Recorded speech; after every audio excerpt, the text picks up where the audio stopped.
keep this energy going for your next performer. Put your hands together for David Diego Rodriguez.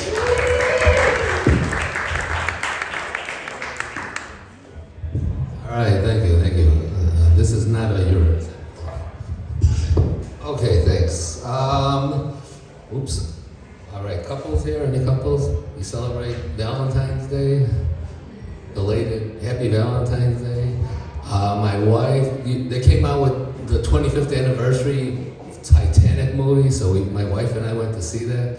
They built it as a romantic movie, and we're watching it, and I'm like, how is this romantic, right? You had the love affair with Jack and Rose, right? And what happens at the end? Jack dies frozen in the water. Rose lives to be 99 years old, right? You know, and I would have forgotten all about Valentine's Day, but Speedway Gas sent me an email. You know, buy roses for her and get 50 cents off a gallon. You know? And so I did, but my wife complained that the roses smell like gasoline. You know? And I did more research into Valentine. How did it become a Hallmark holiday, right? It's like, so there was this guy named Valentine. He's in prison, and he writes a letter to his prisoner, the guard's daughter, right? And he signs it, "You're Valentine." And then they execute him, right? And now it's a Hallmark holiday, right? And I thought, I'm gonna look up some more stuff about Valentine, and the next thing I found was the St. Valentine's Day Massacre. Remember? Al Capone guns down Bugs Moran's gang, right? So, yeah, okay. And then what else? Snow, that big snow, and it was cold out. I had a shovel, and I want to stay warm, so you're supposed to dress in layers, right? And I'm digging through the drawers, and all I found was my wife's yoga pants, you know? I put them on. I'm out there shoveling snow, and my wife comes running out there, and she's like, "Are you crazy? Do you want to die of a heart attack?" And I'm like, wow, she really loves me, you know? And then I started thinking about it, and then I realized she didn't come to rescue me until after I had shoveled her side of the driveway, you know? You know? And then she says, "I want to go to yoga, but I can't find my yoga pants." And I thought, oh, you shouldn't go, it's too dangerous out there, you know? So, yeah. And, well, I'm really happy to be here because I'm married with children, and I enjoy speaking for 5 minutes uninterrupted. You know, so nobody listens to me at home, you know. So I would have been perfect for that movie, A Quiet Place, you know. I would have remembered all my lines, you know. And so, yeah, I'll wait for you. I'm a gentleman, you know. So anyway, yeah, so I bought an Alexa, you know, and so Alexa listens to me. And one day I says, "Alexa, play some coffee house music." And she says, "Regular or decaf?" And my wife comes running in, and she says, "I hear you talking to your girlfriend." I'm like, no, it's Alexa, listen. She's playing decaffeinated music, right? And now I'm really nervous that she's gonna find out about Siri and Google, you know? So, it's terrible, you know? So, I've been doing the open mics a lot, and then like tonight, this is great, right? There's like no 2-drink minimum or anything like that. But a lot of the open mics, they have that 2-drink minimum, and it's nice, you know. But, you know, I used to be in therapy, and you don't have to have personal problems to be a comedian, but it really helps, you know? You know?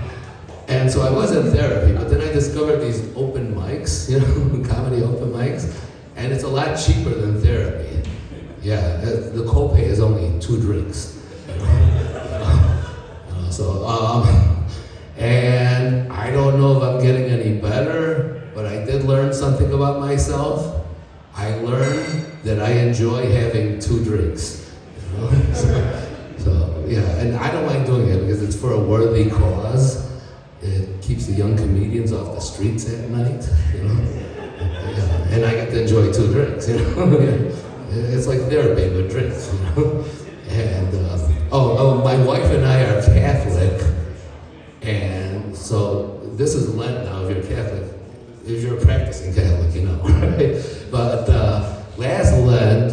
she decided we're giving up drinking for Lent. So that meant no alcohol when I was with my wife. So then during Lent I went to open mics every night, So, and my wife, she's Polish, she's Catholic, she sings in the church choir. I met her on AveMaria.com.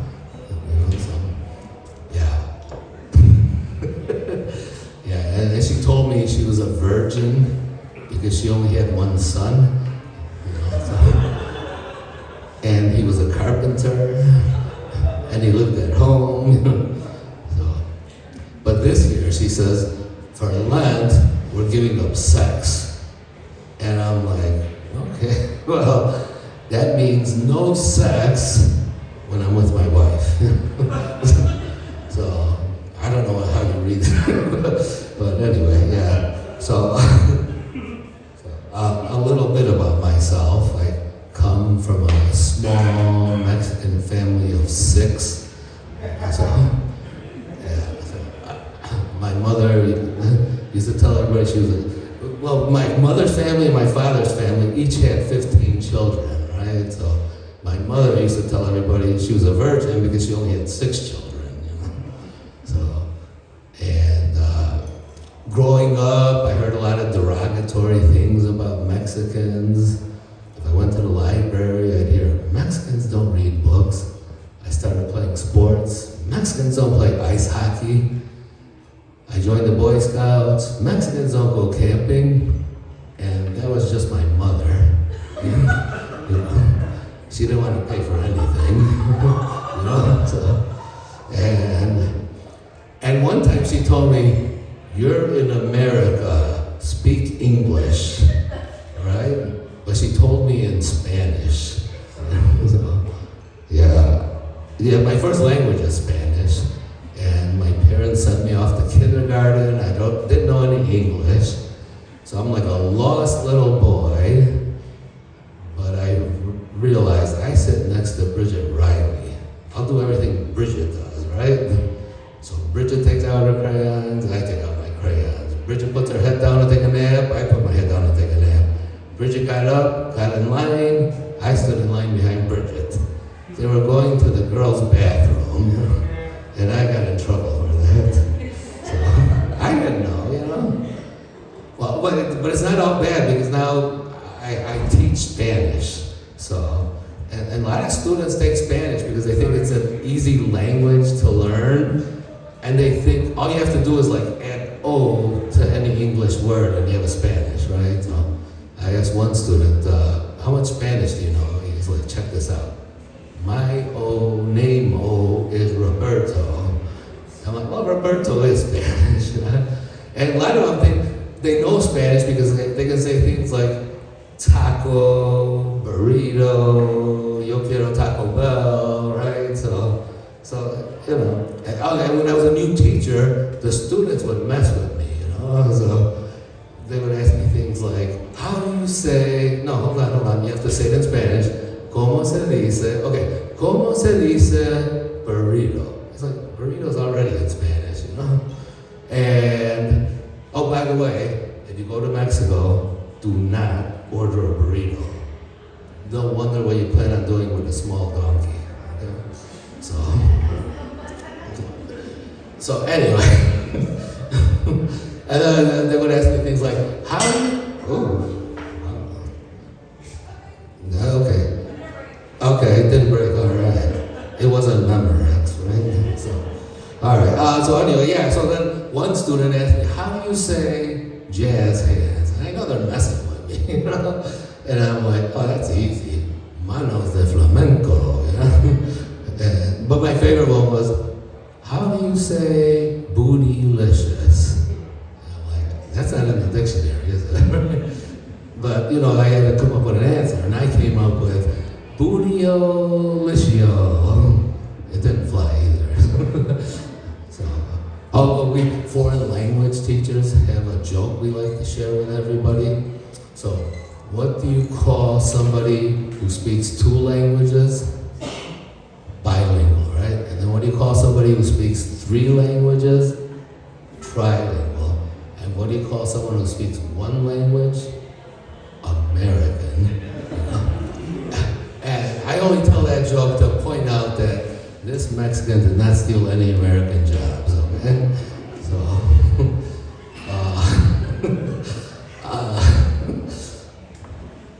we had a dog, and we had it for 17 years, and it passed away. And I hated having the dog, but I mean, I was good to it, and it passed away, and then I finally said, okay, no more dogs, right?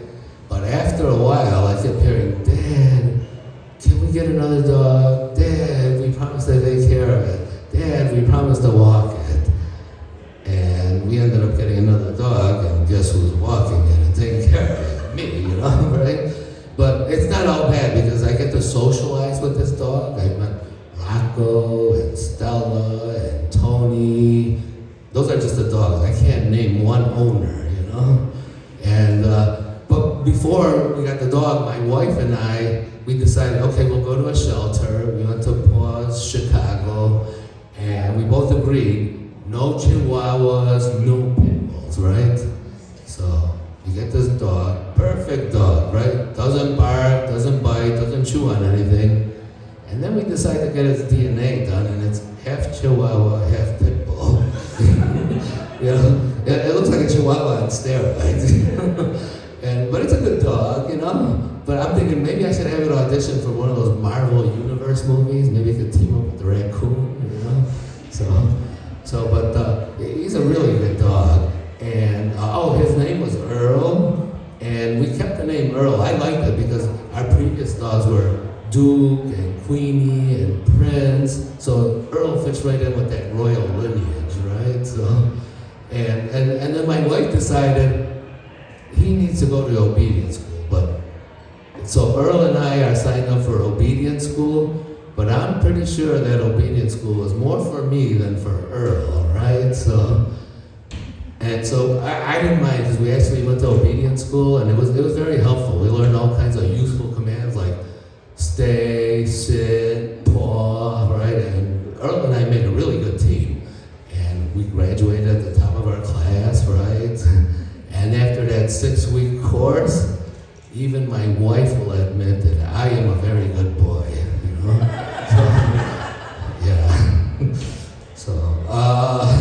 What else? Oh yeah, so the other day I was gonna have a cup of coffee, but my coffee maker broke, and I didn't feel like waiting 2 days for Amazon to deliver one, so I go to Walmart, and I made the mistake of wearing a blue polo shirt, and I'm checking out the coffee makers, and this elderly woman starts asking me questions about the coffee makers, and I'm able to answer all her questions because I did my research before I went, you know.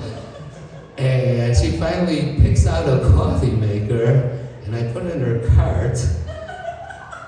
And just then, 2 Walmart employees come up to me, and I'm thinking, oh, I'm in trouble.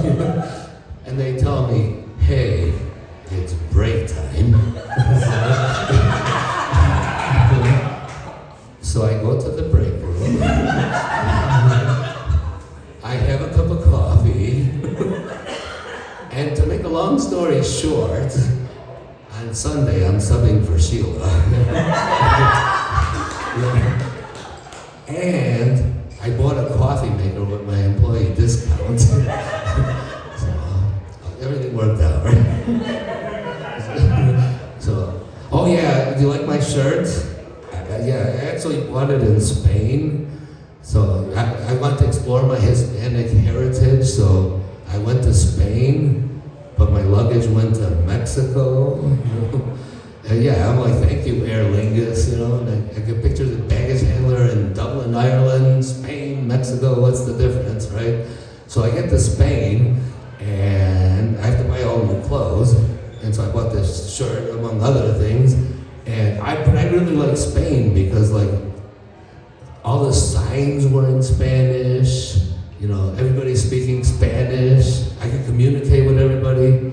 I felt like I was back home in Chicago, you know? And then they asked me, where did you learn to speak Spanish? And I would tell them, Chicago. So, okay,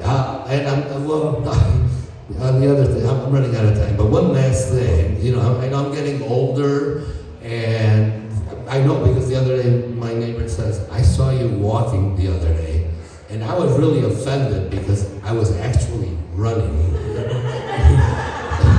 And cars were pulling over to offer me a ride, you know. Yeah. My wife wants me to dye my hair so I look younger, and I said, no, I want